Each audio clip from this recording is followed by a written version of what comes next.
one thing this holiday season, it must be this fudge.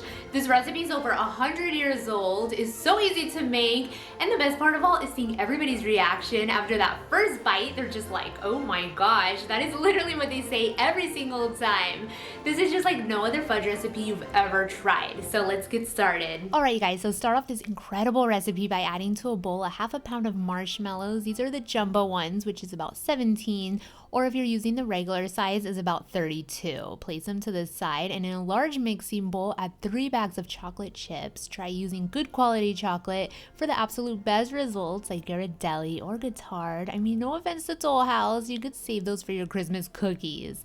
We're making pure decadent fudge here, so go ahead and add 2 sticks of butter and 2 tablespoons of rich warm vanilla extract to your bowl, and place that bowl to the side as well. If you guys are new here on my channel, be sure to subscribe. I post new videos weekly. Okay, so now that everything is all prepped, it's time to get down to business. So let's quickly prepare this fudge. In your large pot, you're gonna add 4.5 cups of sugar and 1 can of evaporated milk.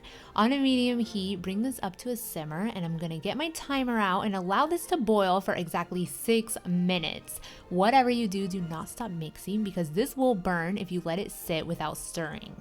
After that 6 minutes is up, go ahead and add the marshmallows, lower the heat, and melt them all down. The consistency looks exactly like cake batter. I mean, look at that, how wonderful.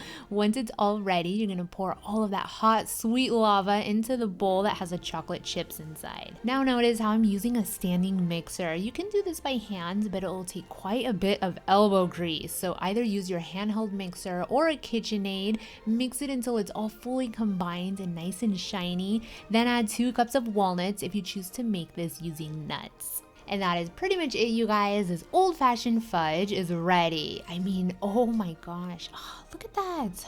Okay, calm down, Isabella. It's just food.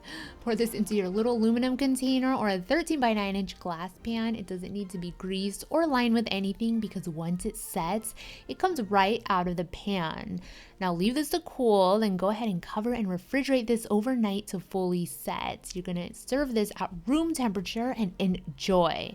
If you guys enjoyed this recipe, be sure to give this video a big thumbs up, leave your comments down below.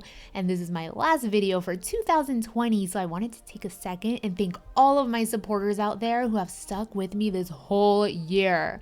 I love you guys from the bottom of my heart, and I wish all of you the most spectacular 2021, full of tons of happiness and success.